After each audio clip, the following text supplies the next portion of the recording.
the city of Washington, D.C., the capital of the United States.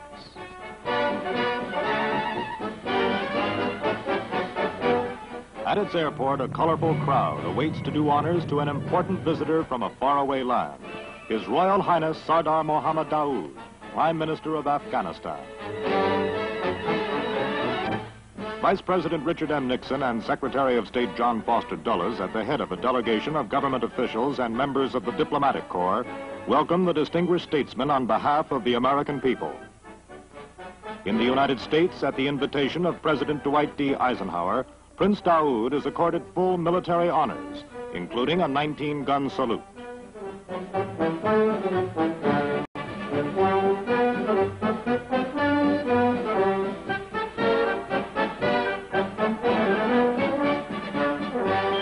After the review of the Guard of Honor, Mr. Nixon makes a welcoming address.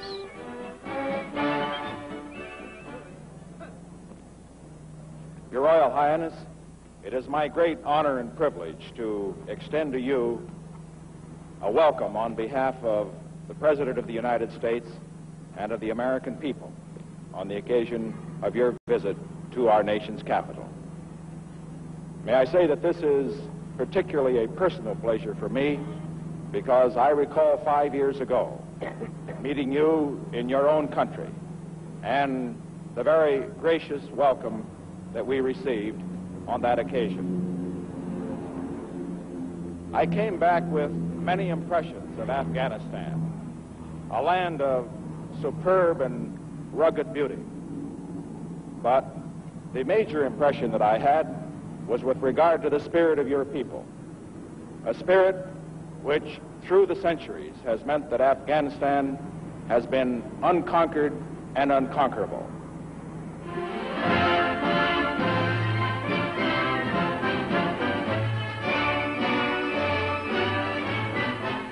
The Vice President escorts the Prime Minister into the city of Washington.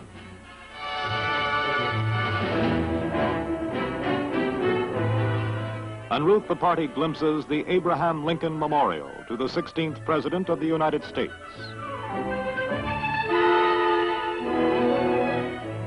The Jefferson Memorial to the man who wrote his country's Declaration of Independence. The George Washington Monument, immortalizing the nation's first president.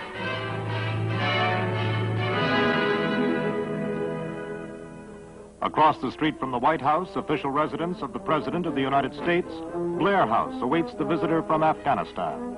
The list of recent notables sheltered here is long and includes King Ibn Saud of Saudi Arabia, Prime Minister Nehru of India, President Garcia of the Philippines, and President Bayar of Turkey. Blair House flies the flag of Afghanistan for Prince Daoud's 3-day stay. A visit to the Arlington National Cemetery is Prime Minister Daoud's first official act.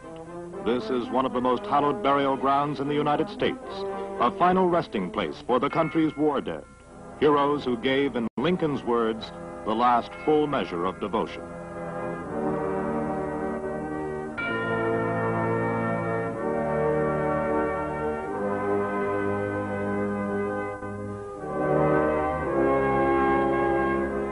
It is also the site of the Tomb of the Unknowns, a shrine to which Prince Daoud brings a floral wreath from the people of Afghanistan.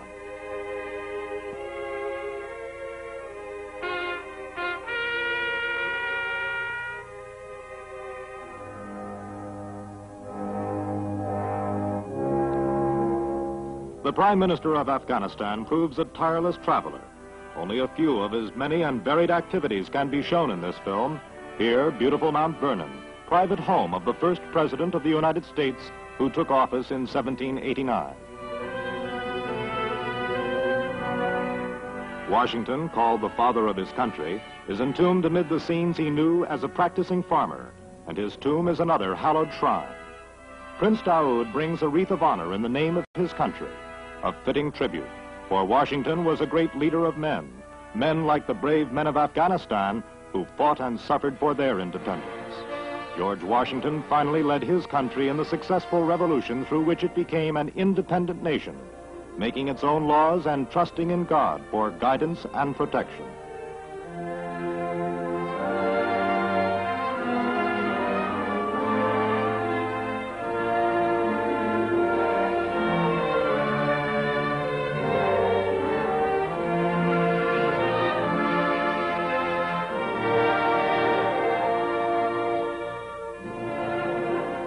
An appointment to address the House of Representatives sets the Afghan prince on the road to the Capitol building, the home of the elected lawmakers representing all the 48 states and all the people of the United States.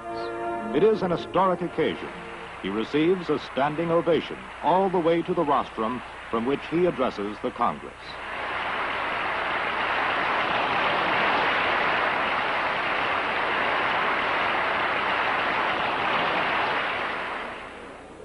نمایندگان محترم، از یافتن این موقع نیک که خویشتن را در معاصر نمایندگان محترم کشور دوست تزونی می‌یابم. From this national platform, Prime Minister Daoud's words are carried beyond this room to the nation. He conveys cordial greetings from the Afghans to the people of the United States, notes that both nations share a long and sacred tradition of freedom, independence, and struggle for national sovereignty, stresses that Afghans are prepared to defend these principles above any other consideration.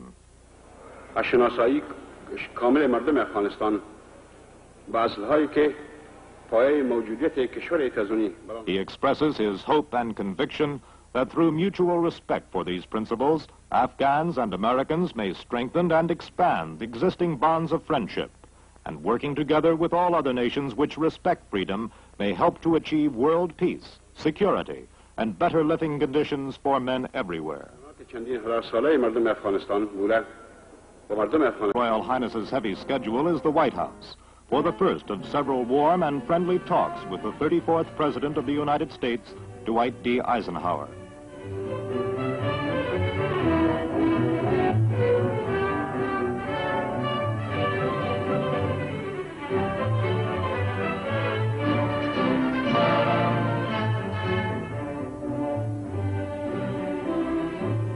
With Prince Daoud on his call on the American chief executive is his country's ambassador to the United States, His Excellency Mohammad Hashim Mawandwal. The meeting results in a joint statement in which the Prime Minister and the President agree that the cooperation already existing in various projects between the two countries will be continued, improved, and expanded as circumstances permit.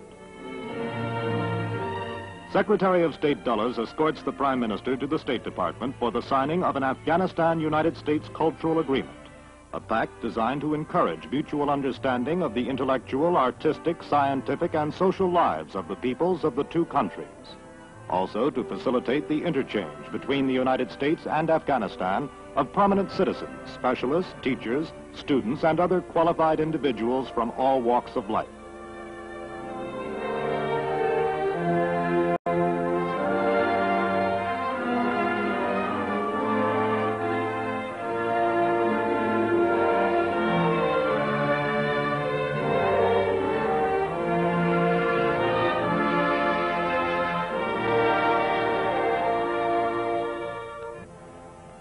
Perhaps the world's most complete collection of books from all corners of the world, the Library of Congress is visited by the Prime Minister. Prince Daoud and his party view a selection of Afghan publications in Pashto and Persian.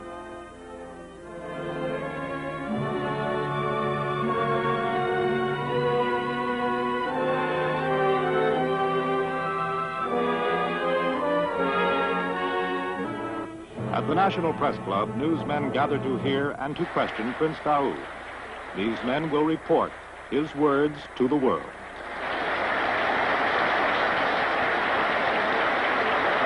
Asjid Kamul Aftakar Daram. Wa Dusti Yi Bishtar Wa Mustakami Afghan Hawa Amrikahea Ra Me Kaiham. Gentlemen, the Prime Minister of Afghanistan, His Royal Highness Sardar Daoud.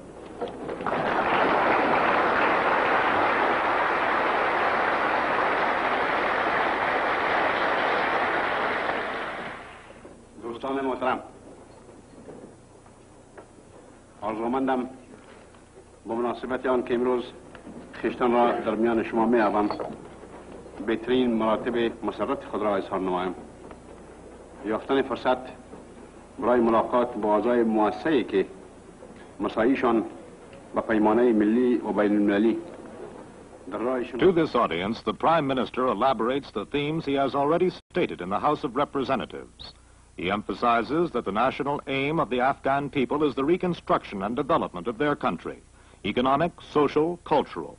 Toward this goal, he welcomes assistance from more developed nations on condition that there is a clear understanding of Afghanistan's independent policy of neutrality. In international affairs, Afghanistan wishes to play a role which will help to establish peace, cooperation, and friendship with all peoples and nations of the world.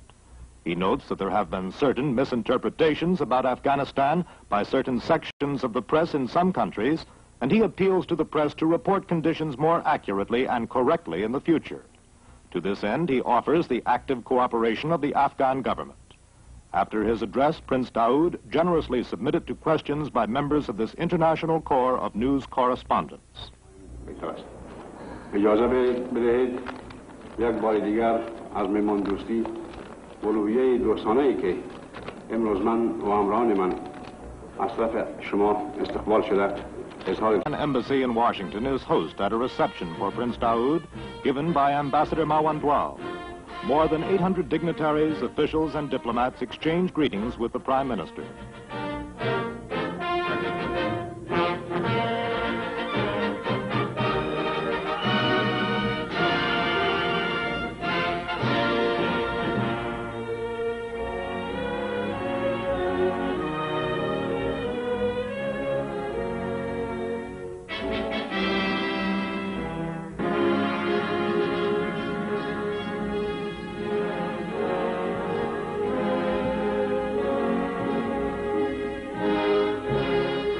Three crowded days in the national capital over, His Royal Highness is bid adieu at the airport by Vice President Nixon.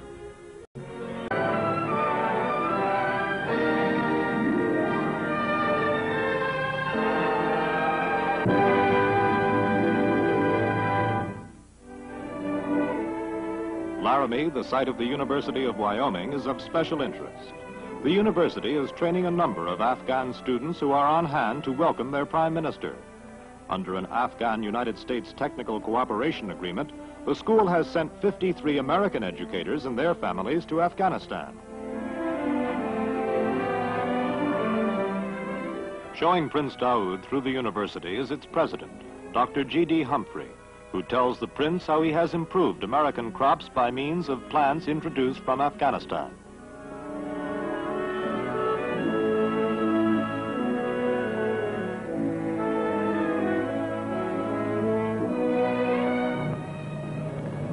Northwest to Yellowstone National Park, the American Rocky Mountains present what must seem familiar vistas to the gentleman from Kabul.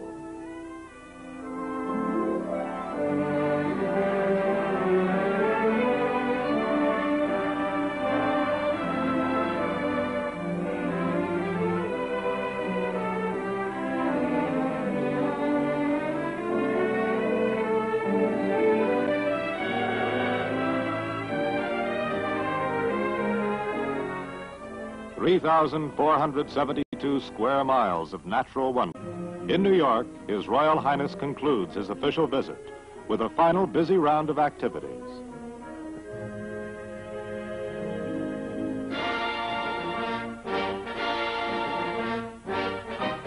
The United Nations headquarters in New York, where man's better nature does prevail.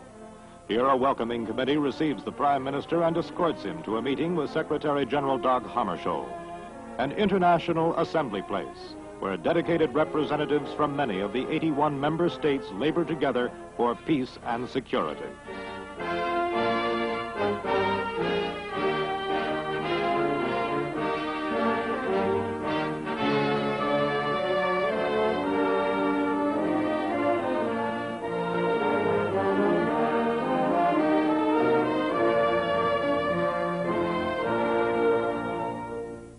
A reception in Prime Minister Daoud's honor is given by Afghanistan's permanent representative to the United Nations, Pajwak, and the Afghan Council in New York, Ziyai, attended by many envoys to the World Organization and other notables.